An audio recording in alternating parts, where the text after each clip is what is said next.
বরিশাল বিশ্ববিদ্যালয় ছাত্রদল ও ছাত্র শিবিরের নেতাকর্মীদের মধ্যে সংঘর্ষের ঘটনা ঘটেছে। এতে ছাত্র শিবিরের সভাপতি সহ কয়েকজন আহত হওয়ার খবর পাওয়া গেছে। ইসলামী ছাত্র শিবিরের অদম্য জুলাই কর্মসূচিকে কেন্দ্র করে বুধবার ৫ই আগস্ট সকালে বিশ্ববিদ্যালয় ক্যাম্পাসের ভিসি গেট সংলগ্ন এলাকায় এই ঘটনা ঘটে। প্রত্যক্ষদর্শীরা জানায়, সকালে ক্যাম্পাসে শিবিরের অদম্য জুলাই কর্মসূচি ছিল।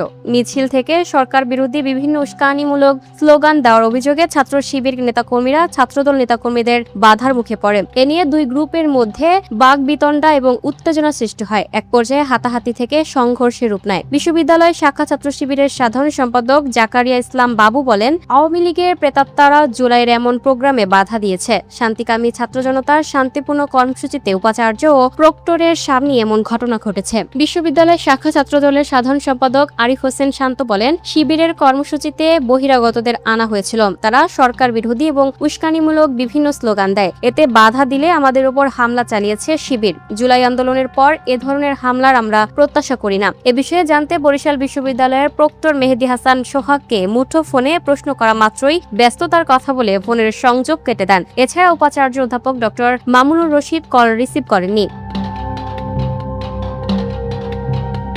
Lucky Akter, up to date news, Dhaka.